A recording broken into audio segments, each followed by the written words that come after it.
बेटे ये वाली एंट्री इज ओवर हियर, कोई बैलेंसिंग फिगर नहीं है, बोथ साइड्स आर इक्वल। हम नरेशन में लिख देंगे बीइंग ओपनिंग एंट्री पास्ट, ठीक है जी। Now only cash book is left, cash book prepare करनी है और एक एंट्री है in which discount is there and discount is to be written here in journal profit. तो मैं इसकी जगह ऐसे छोड़ दूं एंड इस जगह पे हम कैश बुक का फॉर्मेट बना देंगे।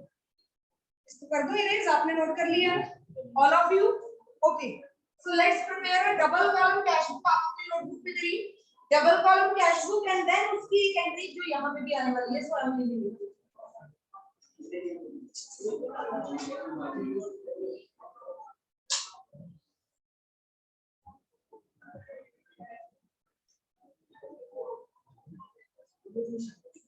Okay, so cash book में we have so many entries.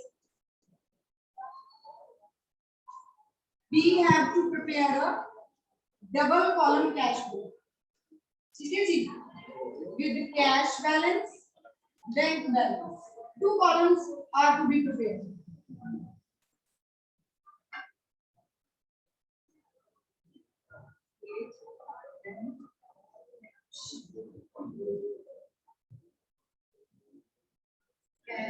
And all of you to prepare the format. Date, particulars, date.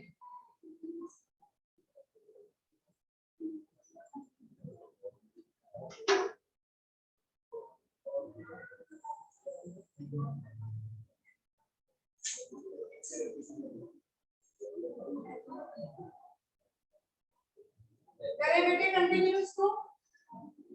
हाँ जी, first of all in the opening entry we have seen that cash and bank balances are there.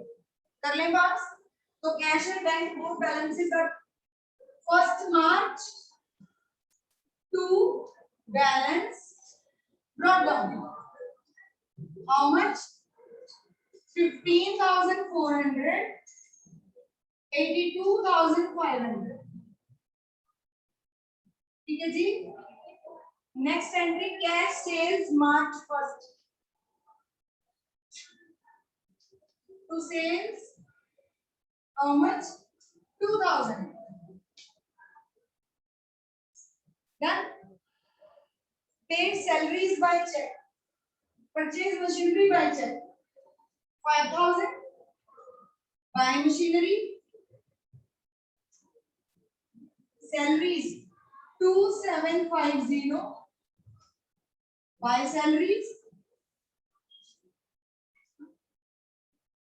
paid wages 440, buy wages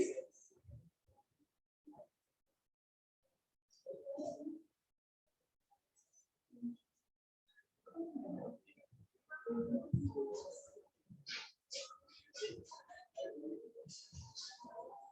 Rajesh settle his account by a cheque. हाँ जी बेटे इसको थोड़ा सा ध्यान से देखिए। Rajesh settle his account by a cheque. How much Rajesh owed to us, कितना पैसा देना था उसको। यहाँ देखिए राजेश हमारा डेटर था, he supposed to pay us 27,500. 27,500 में से he has paid how much? 5% discount. Rough पे करें, यहाँ करें 27,500 था बेटे, 5% डिस्काउंट इसका माइनस कर दो। 5% कितना आया?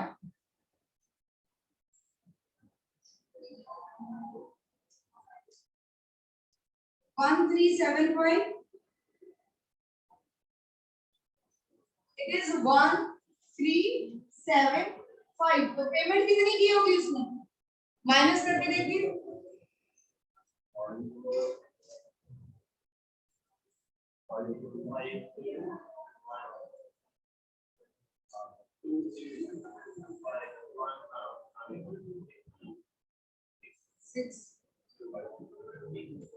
26,125. So this is the amount he has paid by check. We received the check. तो यहाँ लिखेंगे 26,125 किसने दिए? टू राजेश ने दिए। डेट क्या है इसकी? 9th मार्च। मोर हमने 1375 की कोई एंट्री नहीं डाली। 1375 हमने डिस्काउंट दिया राजेश को, डिस्काउंट अलाउड है, एंट्री आएगी डिस्काउंट अलाउड अकाउंट डेबिटेड, किसको दिया? To Rajesh account. How much? 1375 1375 being, narration में लिखेंगे being discount allowed to Rajesh. Done बेटे, ये कैलकुलेशन कराना क्वेश्चन में वो कह रहे हैं कि this is the amount Rajesh ने हमें दे रखा, उसने हमें 5% डिस्काउंट के बाद बाकी पैसे दे दिए। ठीक है, अमाउंट कहां से आई? ओपनिंग एंट्री में इट वाज गिवन कि राजेश ओड अस 27,500, डिस्काउंट हो गया है उसमें 5%, कैलकुलेट करा 5% माइनस कर दिया, बाकी चेक आ गया, चेक हमने कैश बुक में लिख दिया बैंक कॉलम में। whatever we have not received is the discount allowed account debited to Rajesh account because Rajesh balance is due। मतलब अगर क्वेश्चन आए तो पहले ये ओके, नेक्स्ट है बेटे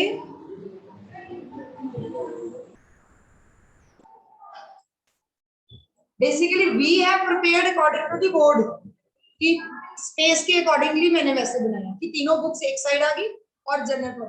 नोटबुक में जब आप करेंगे फेयर नोटबुक में या एग्जाम में तो डेफिनेटली पहले आप जर्नल प्रॉपर बनाएंगे जिसमें ओपनिंग एंट्री है एंड देन कैश बुक क्योंकि इसमें भी ओपनिंग एंट्री पड़ती है फर्स्ट मार्च को and then rest of the books.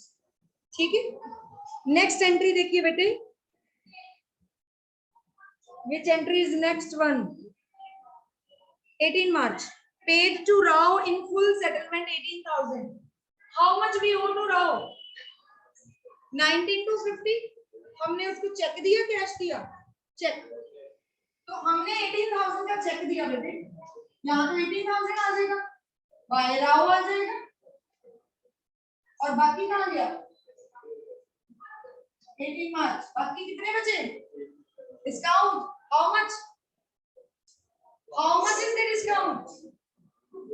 Minus करोगे ना बेटे, राव का बैलेंस है 19 to 50, हमने उसको दे दिया 18,000, कितने पैसे बैलेंस है? 1250 is the discount allowed or received?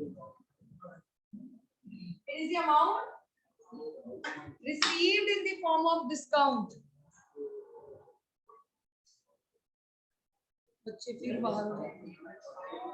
तो डिस्काउंट रिसीव किया बेटे, जर्नल एंट्री विल बी, यहाँ लिख दो नीचे एंट्रीज, नेक्स्ट जर्नल एंट्रीज यहाँ लिख दी, Rao account debited to discounts received 1250।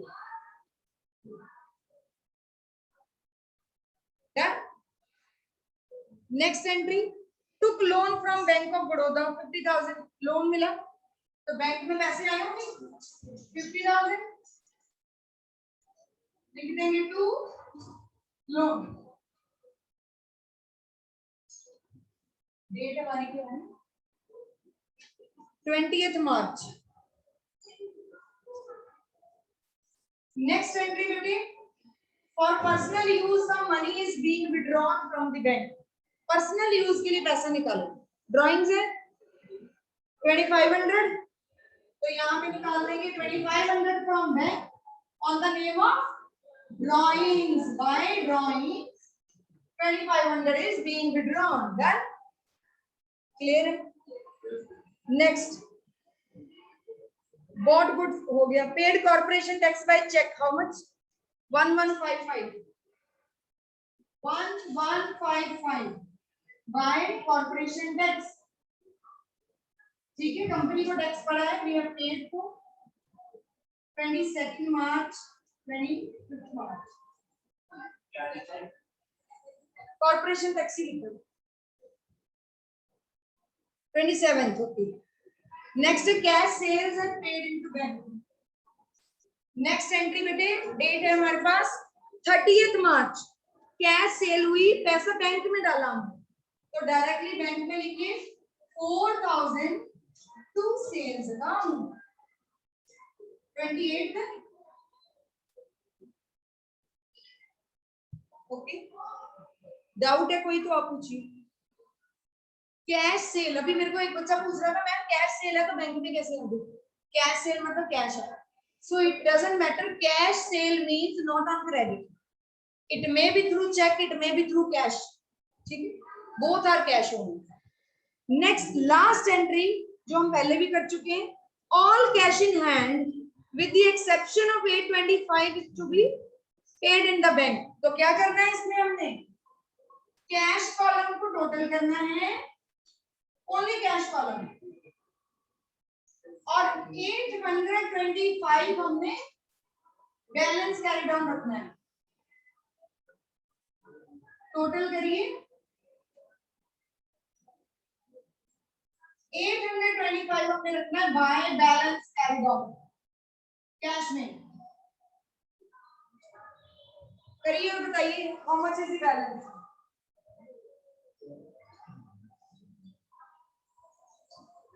Minus करके बताइए, ये आ गया है 15,400 12,000 17,400 माइनस कर दो इसमें से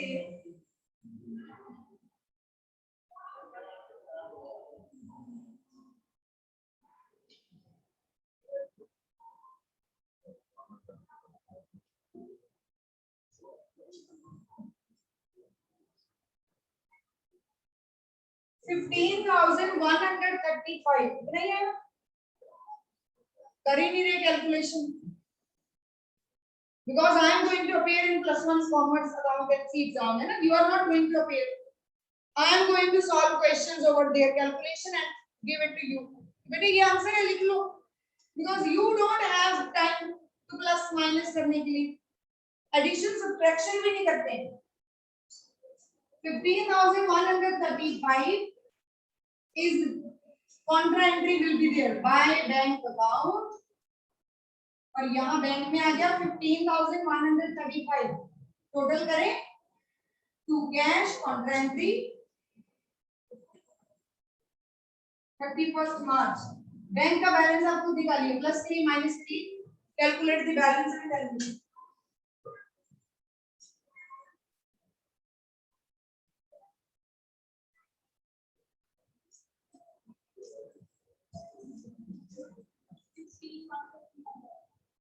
क्या टोटल क्या आंसर 16 आएगा?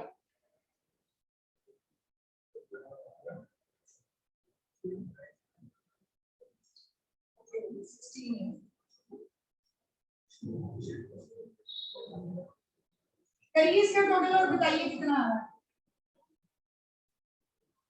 हाँ जी बेटे टोटल करिए, bank column whatever will be the balance वो हम यहाँ सर्कल करके लिख देते हैं।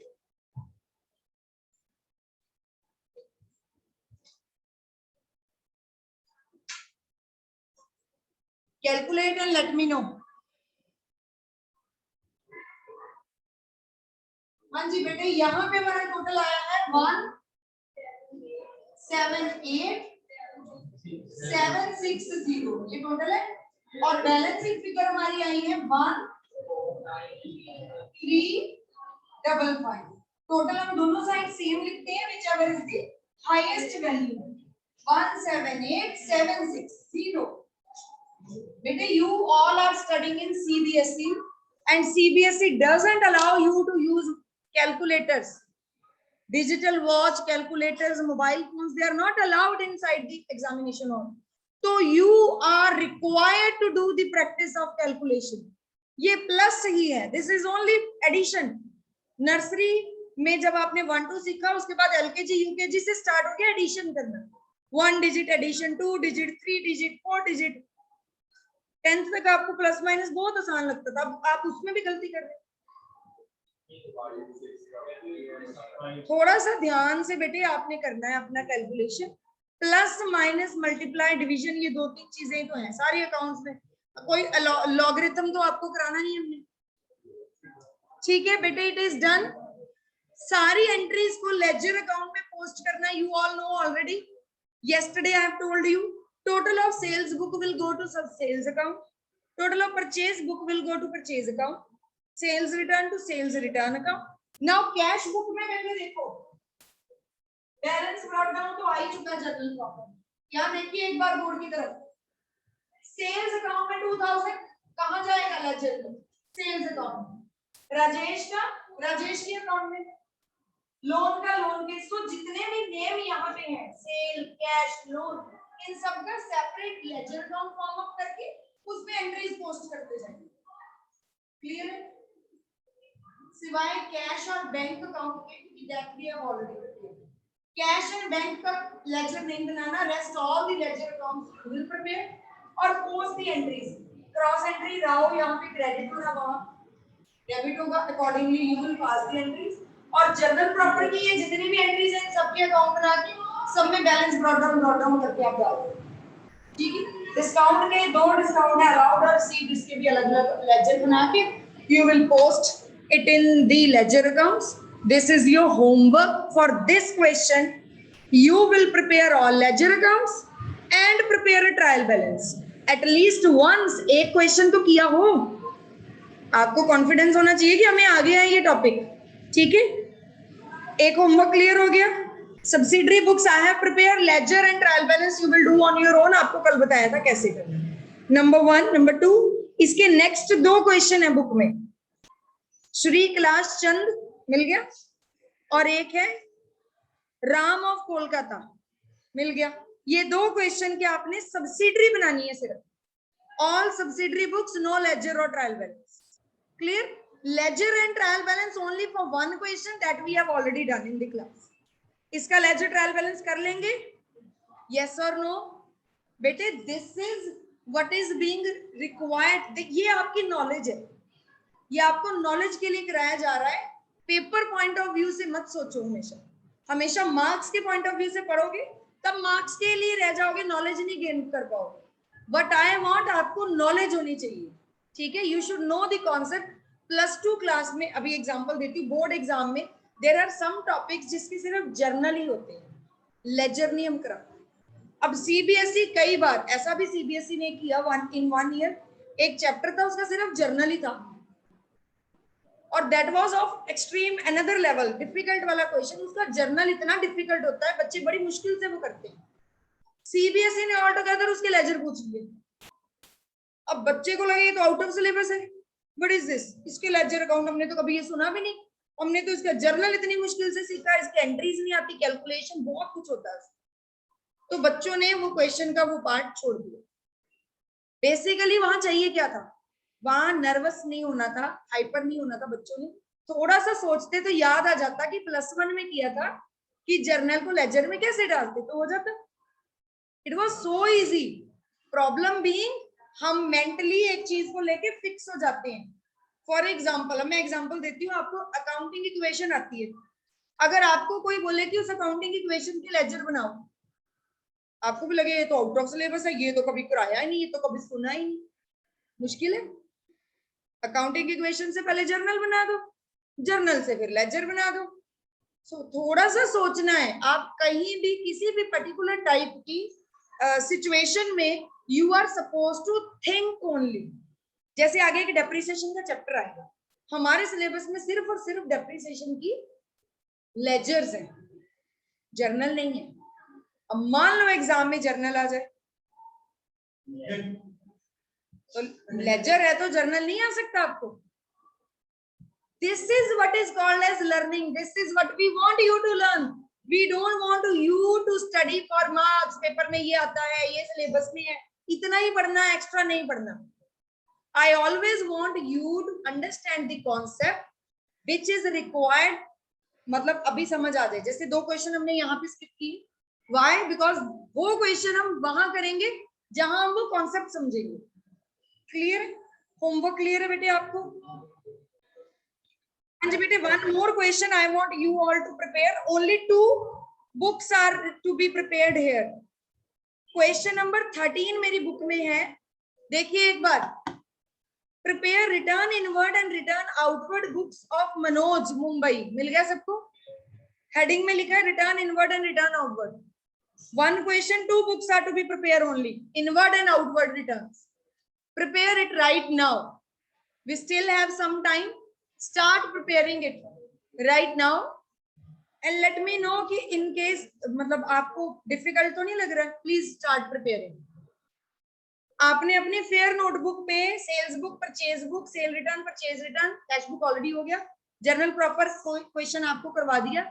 देन ये जो क्वेश्चन अभी दिए हैं, 2 questions of subsidiary and 1 question जिसमें लेजर और ट्रायल बैलेंस है, ये आपकी फेयर नोटबुक का काम है जो आपने टोटल करना है. टोटल बोला बेटे आपने, इस चैप्टर का इतना काम फेयर नोटबुक पे करना है, ये बोला. क्लियर है? आज करना है नहीं बोला है बेटे. yesterday I have given you homework. yesterday I have given you some homework. वो परचेज और सेल्स बुक का था. Purchase return, cell return right now you are going to do. Journal proper already done in the class.